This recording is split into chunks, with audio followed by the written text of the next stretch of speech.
बुद्ध की आज की अमृतवाणी में आपको बताएंगे गौतम बुद्ध से जुड़ी एक ऐसी कहानी के बारे में जिससे आपके जीवन में खुशियां ही खुशियां रहेंगी।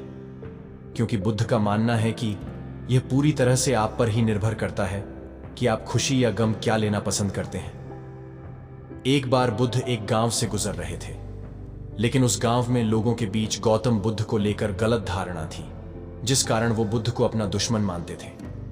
जब उस गांव में बुद्ध आए तो गांव वाले उन्हें बहुत भला बुरा कहने लगे और बधुआएं देने लगे। लेकिन इसके बावजूद भी बुद्ध गांव वालों की बात शांति से और मुस्कुराकर चुपचाप सुनते रहे। गांव वालों ने देखा कि उनकी बातों का बुद्ध पर कोई असर नहीं हो रहा है और वे विनम्रता से उनकी बातें सुन रहे हैं। गांव वाले जब बोलते बोलते थक गए तो आखिर में बुद्ध ने कहा कि यदि आप सभी की बातें समाप्त हो गई हो तो मैं अब प्रस्थान करूं।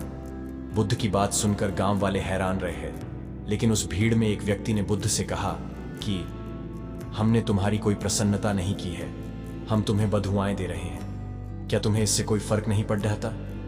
बुद्ध मुस्कुराते हुए बोले, जाओ, मैं आपकी गालियां या बद्दुओं को लेता ही नहीं। आपके द्वारा दी गई गालियों से भला मेरा क्या होगा? जब तक कि मैं आपकी गालियों को स्वीकार ही नहीं करता, इसका कोई परिणाम ही नहीं होगा। जानते हैं, कुछ दिन पहले एक व्यक्ति ने मुझे बहुत सारे उपहार दिए, लेकिन मैंने उसे लेने से मना कर दिया।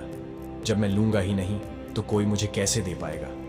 बुद्ध ने पूछा, बताइए, अगर मैंने उपहार नहीं लिया तो उपहार देने वाले व्यक्ति ने क्या किया होगा? भीड़ में से किसी ने कहा, व्यक्ति ने अपने उपहार को अपने पास रख लिया होगा। बुद्ध ने कहा, मुझे आप सब पर इसलिए दया आती है क्योंकि मैं आपकी इन गालियों को लेने में असमर्थ हूं और आपकी ये गालियां आपके पास ही रह जाएंगी। सीख।